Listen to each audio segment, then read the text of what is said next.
অমৃতা, এসব কি?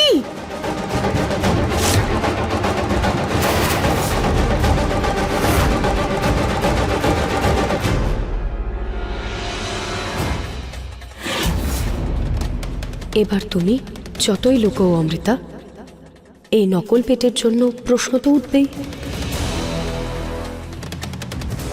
আন্টি, আমি হঠাৎ করে খুব অসুস্থ হয়ে পড়েছি, উঠতেই পারছি না, একদম খুব ঠান্ডা লাগছে।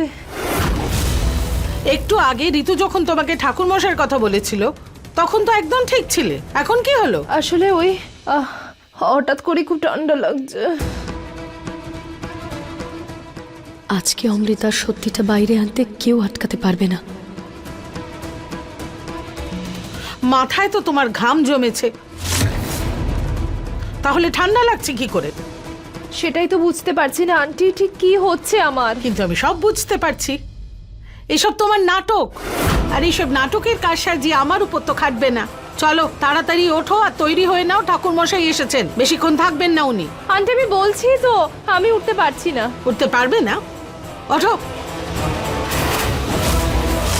বলছি না, ওঠো ওঠো ওঠো।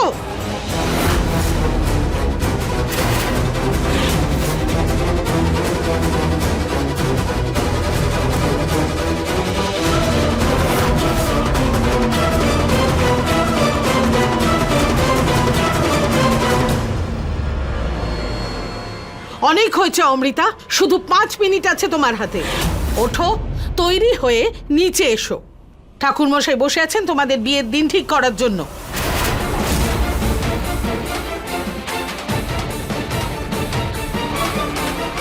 এখন কি করব? কি করে যাব 5 মিনিটের মধ্যে নিচে?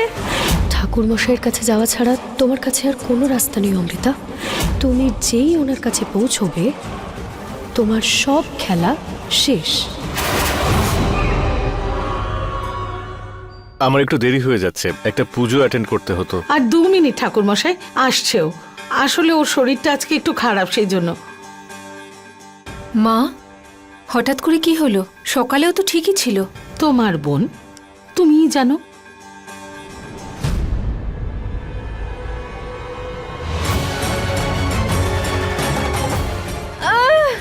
এই পেটটা কেন বার করা যাচ্ছে না? এটা শুধু একটা স্পেশাল রিমুভারই খুলবে অমৃতা, যেটা তোমার কাছে নিশ্চয়ই নেই।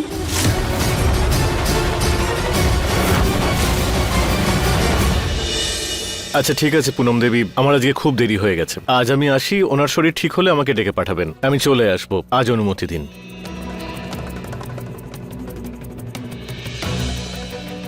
আর কতবার অমৃতার জন্য আমাদের মাথা হেঁট হবে? সহ্যের একটা সীমা আছে। বাবা, আমি গিয়ে এক্ষুনি দেখে আসছি। যদি ওর অবস্থা খুব খারাপ হয় তাহলে আমি ডাক্তারের কাছে নিয়ে যাব, আর ফেরার পথে মন্দিরের ঠাকুর মশাইয়ের কাছে ওর হাতটাও দেখিয়ে নেব।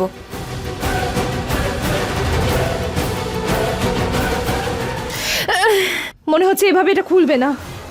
এর জন্য অন্য কিছু উপায় খুঁজতে হবে। কি করব? শীতলকে ফোন করছি। হ্যাঁ, হ্যালো, শুনছিস? তোর কাছে আলাদা আলাদা রকমের গ্লু রিমুভার আছে যেগুলো দিয়ে তুই নকল আইল্যাশ আর নখ খুব তাড়াতাড়ি খুলে ফেলিস? হ্যাঁ, তো আমার না তোর একটা হেল্প চাই রে। আমি খুব বড় একটা প্রবলেমে ফেসে গেছি। তাহলে তুই পার্লারে চলে আয়, যাই থাকুক আমি তুলে দেবো। ঠিক আছে, আমি পার্লারে আসছি। না না, আমি অমৃতাকে এভাবে যেতে দিতে পারি না, আমাকে ওকে আটকাতেই হবে। এক্ষুনি আমি ওর পার্লার থেকে ঘুরে আসছি।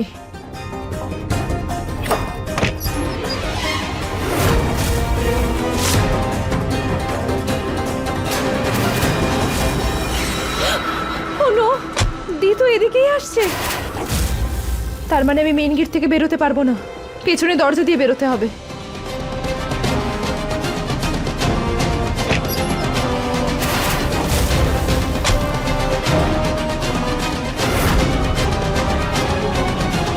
খুব কষ্ট করে আমার ফাঁদে পা দিয়েছে ও, এত সহজে আমি ওকে যেতে দেব না।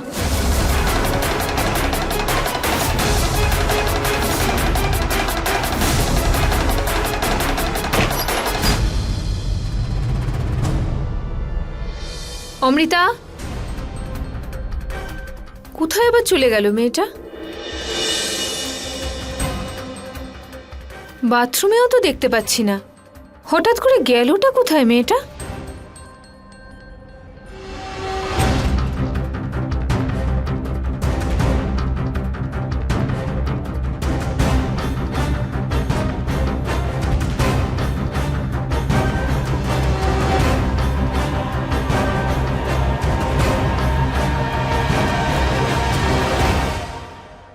আমাকে যে কোনো উপায়ে ওকে গ্লু রিমুভ করার রিমুভার কেনা থেকে আটকাতেই হবে।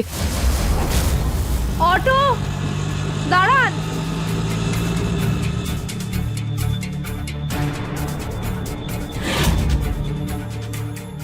ও গড, আমাকে কেউ দেখে না ফেলে। অটো দাদা দাঁড়ান। হে মহাদেব, যে কোনোভাবে ওকে ওখানে যাওয়ার থেকে আটকে দিন।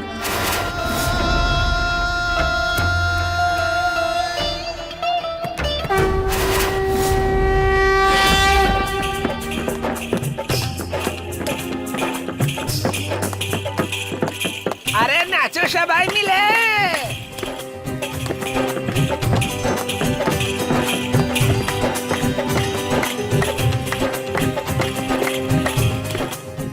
আরে সোনা, কোথায় যাচ্ছিস? টাকা বের কর। টাকা দিয়ে যা।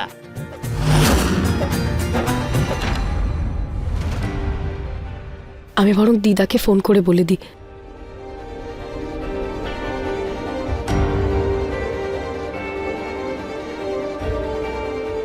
হ্যালো, দিদা, খুব বড় সমস্যা হয়ে গেছে।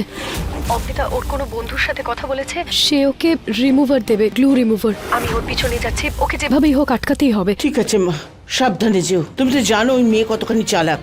হ্যাঁ দিদা। সারা বাড়িতে খুঁজলাম অমৃতাকে, কোথাও দেখতে পাচ্ছি না। গেল কোথায় মেয়েটা?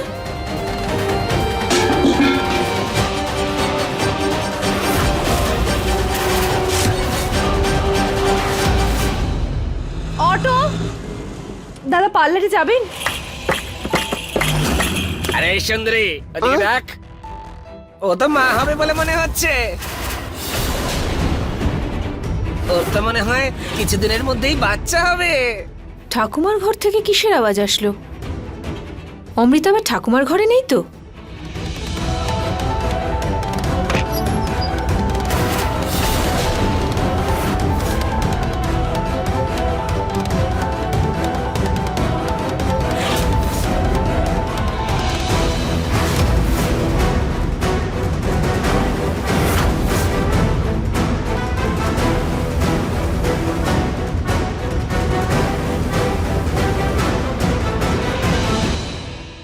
ঠাকুমা, মা, বাবা, প্রতীক, নিহার, তাড়াতাড়ি এসো।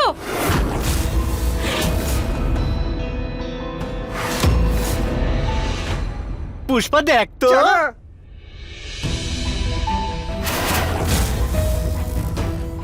তোমাকে অনেক অনেক শুভেচ্ছা। ঈশ্বর করুন তোমার বাচ্চা যেন তোমার মতনই একদম সুন্দর আর সুস্থ হয়, আর তার আশাতে তোমার বাড়িতে একবার আনন্দ ছড়িয়ে পড়বে। সুখে থাকো, সুখে রাখো। আমি খুব ব্যস্ত আছি, আমাকে যেতে হবে। প্লিজ আপনারা ডিস্টার্ব করবেন না। আরে রানী, তোকে কে আটকাচ্ছে? তুই শুধু আমাদের পাওনাটা দিয়ে দে, তারপরে তোর যেখানে ইচ্ছে চলে যাবি। হ্যাঁ, তোমার উপরে যে খারাপ নজর দেবে সে যেন পুরো ছাই হয়ে যায়। হ্যাঁ? আরে তোমরা দাঁড়িয়ে আছো কেন? ওকে একটু ভালো করে দেখ শুভেচ্ছা না। দাও। আরে এত লজ্জা পাচ্ছিস কেন? আমরা তো শুধু এখানে তোর বাচ্চাকে আশীর্বাদ করতে এসেছি। হ্যাঁ, আরে আপনাদের কোনো আশীর্বাদ চাই না আমার। আরে সরুন এখান থেকে।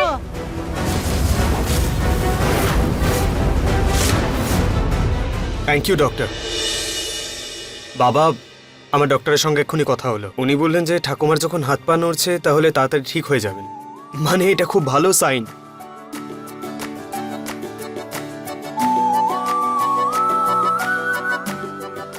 ভগবানকে অশেষ ধন্যবাদ, এতদিন পরে একটা ভালো খবর পাওয়া গেল। ঋতু, তুমি অমৃতাকে ডক্টরের কাছে নিয়ে যাচ্ছিলে না? কি হলো? হ্যাঁ, ঠিক বলেছো প্রতীক, কিন্তু আমি সারা বাড়িতে ওকে খুঁজলাম, কোথাও দেখতেই পাচ্ছি না। ও শরীর খারাপ ছিল তো, গেল কোথায়?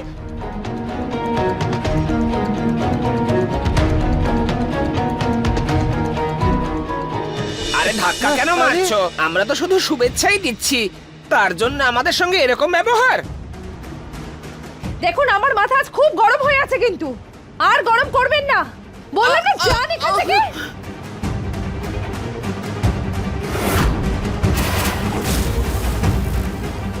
আরে দেখেছিস তোরা, মুখটা তো পুরো দেবীর মতো, কিন্তু ভেতর থেকে একেবারে পেতনি পেতনি। একে না ভালো করে শিক্ষা দিতে হবে, মুখ পুড়ি। এবার তো টাকা আমরা নিয়েই যাব, দেখি তুমি কতদূর যেতে পারো। এই অটো চলো, যাও এখান থেকে। এই যা এখান থেকে। ওর যেতে আর একটু সময় লাগবে। আরে তুই যা। আরে অসভ্যতামির একটা সীমা থাকে। ভালোভাবে আপনাদেরকে বলছি, আপনারা বুঝছেন না না? রাস্তায় দাঁড়িয়ে নাটক করছেন আমার সাথে। হায় হায়, নাটক করছি না আমরা, শুধু একটু উপহার চাইছিলাম। আর অভদ্রতা তুমি করেছো আমাদের সঙ্গে, যার মূল্য তোমাকে দিতে হবে। আর তুই যেটা আমাদের সঙ্গে করলি না, সেটার একেবারে গুনে গুনে শোধ তুলবো আমরা। তুই এই সাদা বাড়িটাতে থাকিস তাই না? এবার দেখ তোর বাড়ির সামনে এবার আমরা অভিশাপ লিখে রেখে যাব, বুঝলি? আজ থেকে এই বাড়ির ধ্বংস শুরু হবে, এই বলে দিলাম আমি। আমাদের অভিশাপে এই বাড়ির খুশি একদম ধ্বংস হয়ে যাবে। দুঃখ আর কান্না কোনোদিন কাটবে না।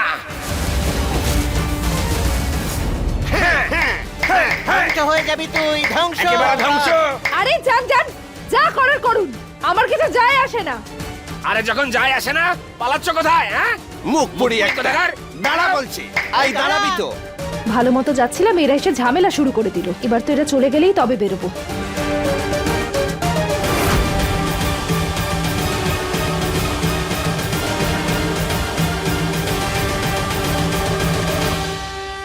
অমৃতাকে আটকানোর জন্য থ্যাংক ইউ ভগবান।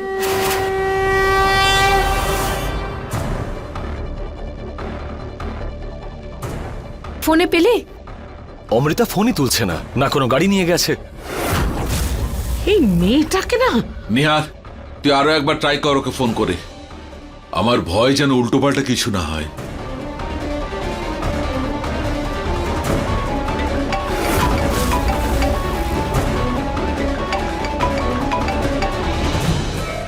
নিহারের ফোন আসছে, এবার ওকে আমি কি বলবো?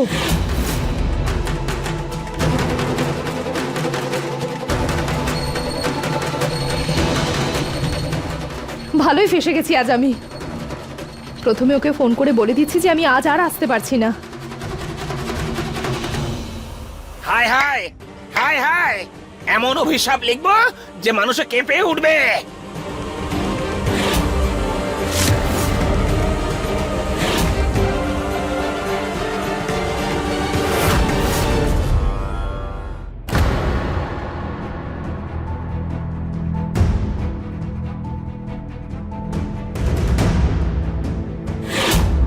প্লিজ এরকমটা করবেন না। আমি আমি আপনাদের সবার কাছে হাত জোর করে ক্ষমা চাইছি। এই একটা মেয়ের ভুলের শাস্তি আমার পুরো পরিবারকে দেবেন না প্লিজ। আপনাদের মন তো এতটাই সরল আর বড় হয় যে আপনাদের আশীর্বাদে একজন মানুষের ভাগ্য বদলে যায়, আর অভিশাপে রাজাও ভিখিরি হয়ে যায়।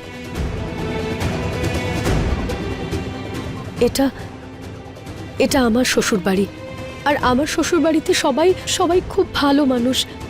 আপনাদের এই অভিশাপ সহ্য করতে পারবেন না।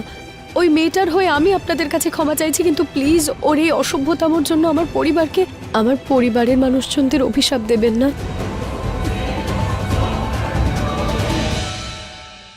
আরে মা, আজকের যুগে নিজের পরিবারের কথাই কেউ ভাবে না যতটা তুমি নিজের শ্বশুর বাড়ির জন্য ভাবছো। তোমার কথা ভেবে ওই মেয়েটাকে না হলে ক্ষমা করে দিলাম আমি, আর তোমাকে আশীর্বাদ দিচ্ছি যেন তোমার পরিবারে সুখ সমৃদ্ধি বজায় থাকে সোনা। আচ্ছা চলো, তাহলে চলো আমরা এখান থেকে। চললাম, কেমন? এই চলো। আপনারা যখন এতটা এসেই গেছেন, তখন উপহার না নিয়ে যাবেন না। আসলে কিছুদিনের মধ্যেই বাড়িতে বিয়ে হবে, তাই আপনারা ভেতরে গিয়ে উপহার নিয়ে নিন। শুধু আপনাদের কাছে আমার একটা রিকোয়েস্ট আছে। বল না মা। আপনারা ভেতরে গিয়ে এটা অবশ্যই বলবেন যে আপনারা ওই মেয়েটার 9 মাসের পেটটা দেখেছেন, কিন্তু আমার ব্যাপারে কিছু বলবেন না প্লিজ। প্রত্যেক পরিবারের মতো আমার পরিবারেও কিছু রহস্য আছে যেটা যেটা আমি আপনাদের বলতে পারবো না। শুধু আপনাদের এইটুকু করায় আমার পরিবারের ভালো হতে পারে। হায় হায় হায় হায় হায় রে আমার রানী, তোর চোখ থেকেই তোর মনের সুন্দরতা আর সচ্ছলতা বুঝতে পারছি রে, সেই জন্য তোর কথা আমরা মেনে নিচ্ছি। আসুন। আরে চলো চলো চল চল চল।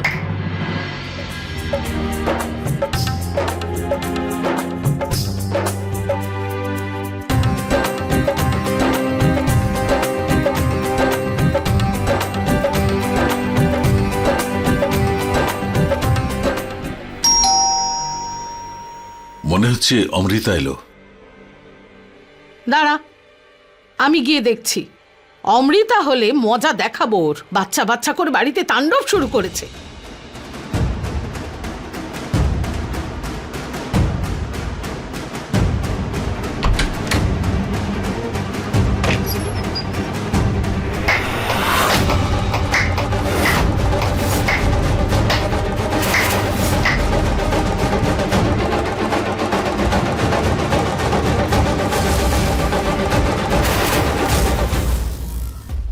মনে হচ্ছে হবু সন্তানের ঠাকুমা ইনি। 1-2 দিন পরেই একটা ফুটফুটে বাচ্চা হবে আর উনি হয়ে যাবেন দিদিমা। মায়ের মতন ইনিও কতটা সুন্দর। এবার সন্তানের বাবাকেও ডেকে নিন। কি কি বলছেন আপনি? আমাদের বাড়িতে কোনো বাচ্চা হবে না। আপনি ছেড়ে দিন, আমরা নিজেরাই দেখে নিচ্ছি। এসো এসো।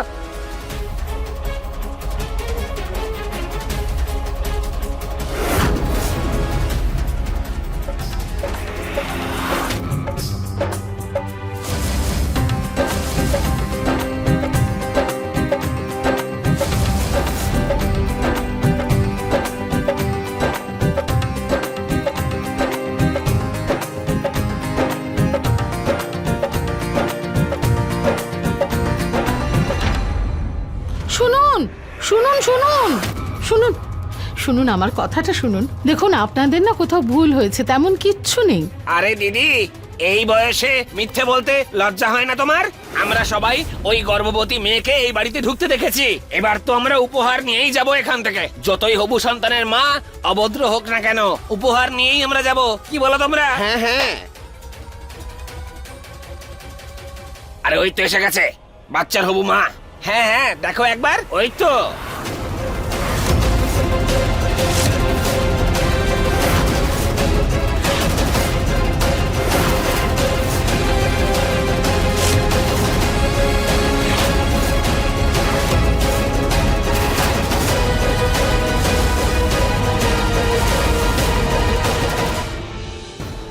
এসব কি বলছেন আপনারা? এই মেয়েটার তো এখনো বিয়ে হয়নি, বাচ্চা হবে কি করে? কি? মা একদম ঠিক বলছেন। আপনাদের হয়তো কোথাও ভুল হচ্ছে, কিংবা কেউ হয়তো আপনাদের ভুল ইনফরমেশন দিয়েছে। হায় হায়, এবার কি ওই মেয়েটা বিয়ে না করেই মা হবে নাকি? ও আচ্ছা, সেই জন্যই লুকোচ্ছ তোমরা। আর হ্যাঁ, এটা যেন ভাববেন না যে কেউ আমাদের এখানে পাঠিয়েছে, কারণ আমরা সবাই নিজের চোখে ওকে দেখেছি। 9 মাসের পেট নিয়ে ঘুরে বেড়াচ্ছে।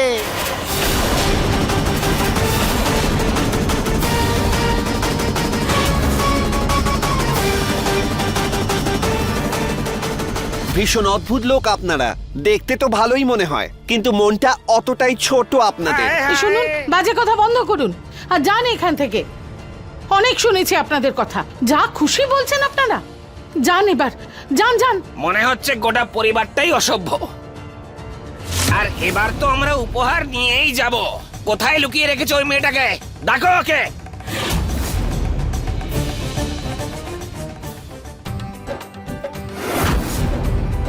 আরে এটা তো ওদেরই আওয়াজ। ওরা কি বাড়িতে চলে এলো?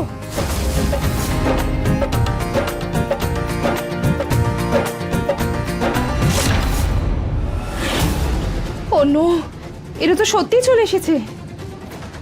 এবার তো অমৃতাকে নিচে নামতেই হবে। এইবার কিভাবে লুকোবে নিজের নকল পেট?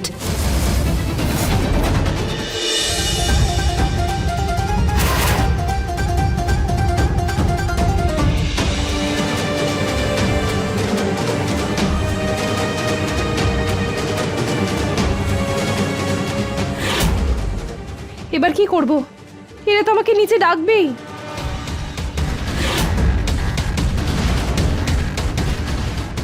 বুঝতে পারছেন না এদের কাছে খবরটা কি করে গেল? একটা কাজ করো, এদের বকশিস দিয়ে বিদায় করো। বাবা, ওরা অমৃতার সঙ্গে দেখা না করে যাবে না।